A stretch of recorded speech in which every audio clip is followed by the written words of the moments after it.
بسم اللہ الرحمن الرحیم۔ اللہ تبارک و تعالیٰ نے نماز اپنے بندوں پر ایک اہم فریضہ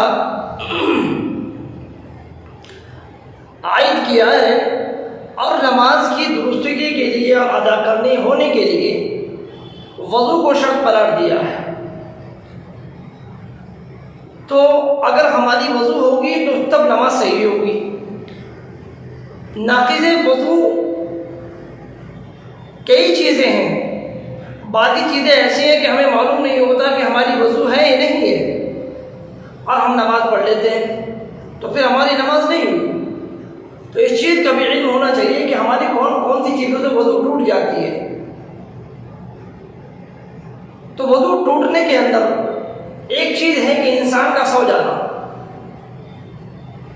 اگر آدمی سو گیا تو سمجھو اس کی وضو ٹوٹ گئی۔ ایک آدمی وضو سے تھا اور وہ جا کر لیٹ گیا اور وہ سو گیا تو اس کی وضو ٹوٹ گئی، وہ ناقض وضو ہو گیا، کیونکہ حضور علیہ الصلوۃ والسلام کی متعدد احادیث ہیں جس سے معلوم ہوتا ہے کہ سونے سے وضو ٹوٹ جاتی ہے۔ یہ تو سبھی کو معلوم ہے کہ سونے سے وضو ٹوٹ جاتی ہے، اور کچھ حضرات کو انہیں بھی معلوم نہیں ہوگا کہ سونے سے وضو ٹوٹتی ہے نہیں ٹوٹتی ہے، لیکن اکثر و بیشتر لوگوں کو تو معلوم ہے۔ لیکن سونا بھی کئی طریقے سے ہوتا ہے۔ جب انسان سوتا ہے تو اس کے بھی طریقے کئی ہیں۔ ایک تو وہ لیٹ کر سوتا ہے، اپنے گھر پر جیسے سو رہا ہے، ایک وہ بیٹھے بیٹھے سو جاتا ہے، ایک وہ کھڑے کھڑے سو جاتا ہے۔ تو اب کون سے سونے سے وضو ٹوٹے گی؟ کیا لیٹنے والے سے وضو ٹوٹے گی، یا کھڑے کھڑے سونے سے وضو ٹوٹے گی، یا بیٹھ کر سونے سے وضو ٹوٹے گی؟ اب یہ معلوم کرنے کی بات ہے۔ حدیث میں ہے کہ حضرت علی فرماتے ہیں کہ رسول اللہ صلی اللہ علیہ وسلم نے فرمایا کہ جو آدمی سو گیا اس کی وضو ٹوٹ گئی۔ جو آدمی سو گیا اس کی وضو ٹوٹ گئی۔ وکاء الصحیح عینان ثم نام فلیتوضا۔ فرماتے ہیں کہ سونے سے وضو کیوں ٹوٹتی ہے؟ سونے سے وضو اس لیے ٹوٹتی ہے کہ جب انسان سو جاتا ہے تو اس کے جو ہوا خارج ہونے کا راستہ ہے، شرین کے جو جوڑ ہیں وہ ڈھیلے پڑ جاتے ہیں۔ جب ڈھیلے پڑ جاتے ہیں تو اس میں ہوا خارج ہونے کا امکان رہتا ہے۔ سوتے ہوئے آدمی کو معلوم نہیں ہوتا کہ میری ہوا خارج ہوئی ہے یہ نہیں ہوئی، اسی لیے حضور علیہ الصلوۃ والسلام نے سونے کو ناقض وضو قرار دیا۔ اب یہ تو بات ہو گئی کہ لیٹ کر سو رہا ہے آدمی، لیکن بعض حضرات کو دیکھا جیسے مسجد کے اندر کوئی بیان ہو رہا ہے یا خطبہ ہو رہا ہے، تو دوران بیان کے یا خطبے کے نمازی جو ہیں وہ بیٹھے بیٹھے سو جاتے ہیں۔ اب اس میں کیا شکل ہے کہ کیا اس کی وضو ٹوٹ گئی یہ نہیں ٹوٹی؟ تو جو آدمی بیٹھے بیٹھے سو رہا ہے اور وہ اس کنڈیشن میں سو رہا ہے، اس حالت میں سو رہا ہے کہ اس کے شرین یعنی جہاں سے ہوا خارج ہوتا ہے وہ راستہ وہ مقعد زمین سے لگا ہوا ہے۔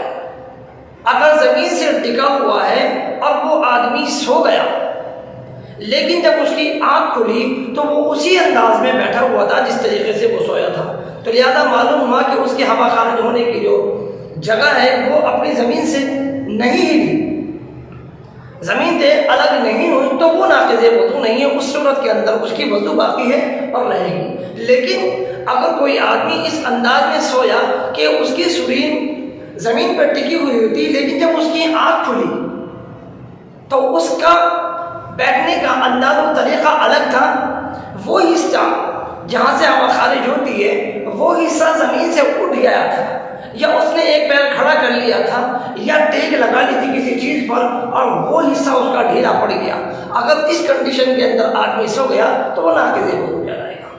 تو بہت سے حضرات کو دیکھا گیا کہ دوران خطبہ وہ سو جاتے ہیں اور انہیں یہ بھی معلوم نہیں تھا کہ ہم نے ٹیک لگا رکھی ہے دیوار پر یا ہم نے کسی اور چیز سے ٹیک لگا کر سو گئے. تو اگر اس طریقے سے ٹیک لگا کر سو گیا کہ اگر کسی آدمی نے اس کے نیچے سے وہ چیز کھینچ دی اور وہ گر جائے گا, اس کا ہمیں معلوم ہو جاتا ہے اس کا سونے کا طریقہ کیا ہے. یعنی اگر اس انداز سے سو رہا ہے تو وہ ناقض وضو ہوگا. لیکن اگر کوئی اس انداز میں سو رہا ہے کہ اس کے ہوا خارج ہونے کا راستہ زمین سے نہیں ہٹا اور وہ سونے کے اٹھنے کے بعد بھی اسی انداز میں بیٹھا تھا تو وہ ناقض وضو نہیں ہے.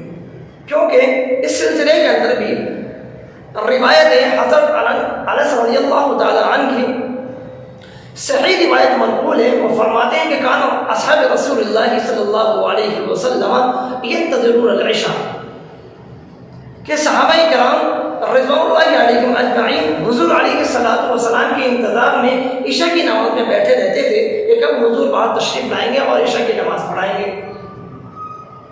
تو فرمانے کے انتظار میں بیٹھے رہتے تھے حتی تخریب کا, یہاں تک کہ ان کے سر جو ہے جھک جاتے تھے.